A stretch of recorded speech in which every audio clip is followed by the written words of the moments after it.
Okay, so I have recently acquired these boots from American Duchess, and I really like these boots. These are very comfortable boots. I have worn them, but upon trying to style these boots, I realized that I don't really own anything that matches these boots. I don't really have any trousers that go with them. I don't have any skirts that are long enough to wear with them, since most of my skirts actually fall below the knee and not to the ankle or the floor. So, in order to be able to wear my new boots on a regular basis, I've decided that I need to make some skirts. And the first one that we are going to make is going to be a 1890s walking skirt, that real popular one that you'll find in the Keystone Guide. So, I guess let's get started.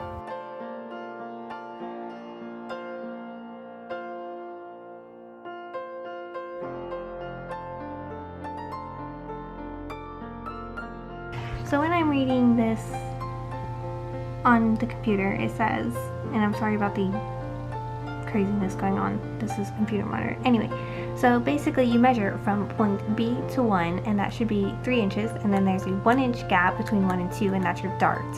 And then 2 to 3 is 3 inches, and then your 3 to 0 is your 1-inch dart. So that's 3, 1, 3, 1, and then 0 to 4 would be 3 again, right? So this, from B to 4, measures at 11 inches. And then over here, it tells me that this gives 9 inches from B once you take all of these measurements, because they factor out the 2 inches. So when you take out the when you actually take in those 1-inch darts, this will then measure down to 9 inches. Okay, yes, got it. It's so confusing.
Okay, so I thought it was prudent to give an update of where we stand with the walking skirt.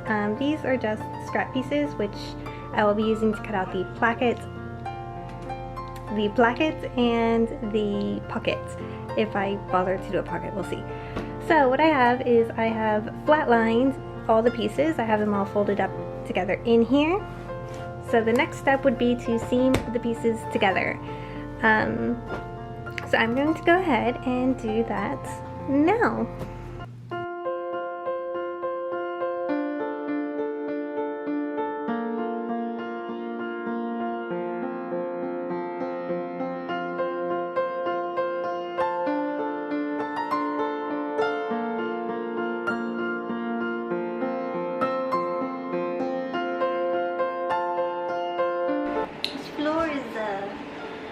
difficult. Welcome to the floor of my new sewing room. And I'm sure you're wondering, didn't you just put together a sewing room?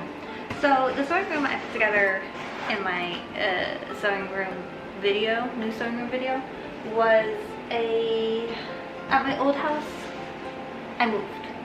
So now we get a new room to put together, and once again we are surrounded by beige walls. So love me some beige. Now, I'm sure you're wondering, what am I doing in this clip? And for a minute there, so was I. But I am in fact sewing in a placket. So for the placket, what I did was I did build it into the seam allowance, I think. And I folded over where the seam met. I folded it, and then I folded over the raw edge, and then I whip stitched that into place so it wouldn't be flopping about on the inside. And I'm pretty sure I did this to both sides so that they just kind of slightly overlap. And then that is where I put in the hooks and eyes and snaps.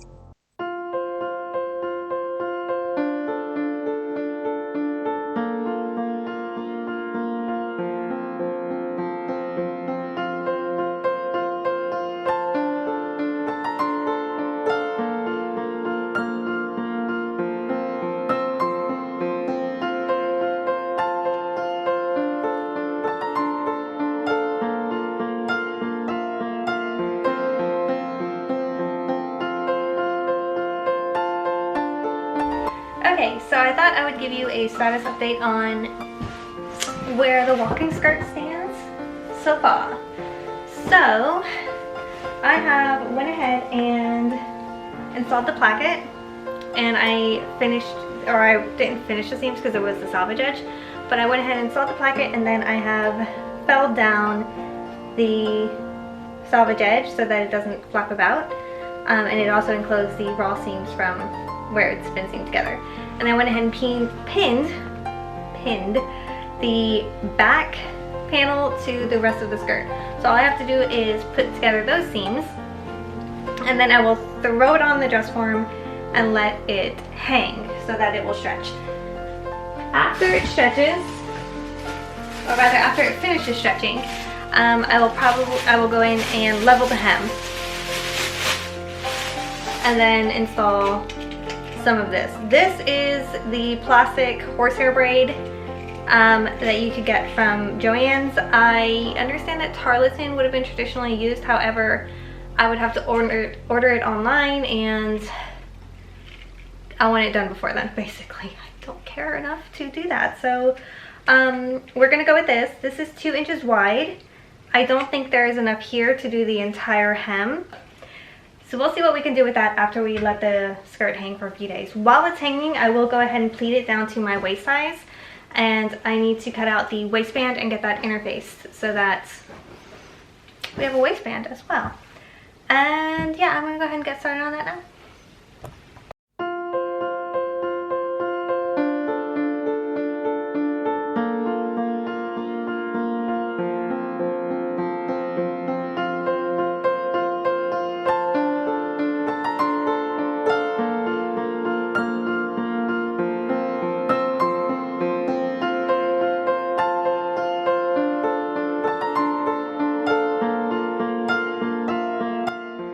One of my favorite things about this particular pattern is just how forgiving it is when you go to make it up. So the front panels are pretty fixed in what their sizes are, so unless you want to do some math and some scaling, there's not much changing to those. But if you wanted to increase or decrease the waist, you could do that when you go to plait up the back. So there are like 3 different options on how wide you can make this skirt or how full you can make this skirt. I chose the middle of the 3, and I was still able to pleat it down with some pretty generous pleating. I did not do any fancy math. I just did it by eye, and then I measured it to make sure that it was the size that I needed it to be for my waist. And that's why I think this is so generous, because you really can just play around with those pleats to get them to fit you.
Okay, so I have finished installing all of the closures on our new walking skirt.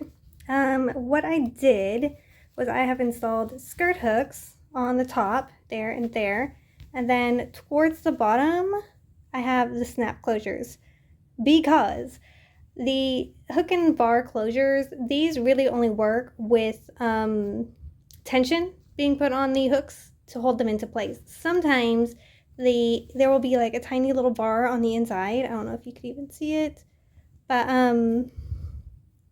that will be raised and make it a little bit easier for it to be gripped into place.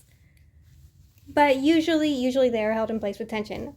Further down the placket, there is no tension. All the tension is at the waist, and there's so much tension that I actually even have a bit of a gap, usually right there-ish. So I might throw a small hook and eye right there just to keep that little gap closed. At the bottom, where there's no tension, I went ahead and put in some snaps so that the skirt placket will remain closed that far down and then held further up with the hook and eyes. I feel comfortable doing this because A, it keeps the placket closed, and then B, snaps were invented in 1885. So they do exist. They were intended to keep men's trousers shut. So I see no reason why women wouldn't have used them on their skirts, just probably not as common as hooks and bars. But you know what? It works. It's a solution to a problem that I have. So yeah, see, this one has that little grippy bit I was talking about where it kind of has a bar in there to hold that in place, but it's fine. I only have so many of those, I guess, because the rest of them, there's no tension. It's weird.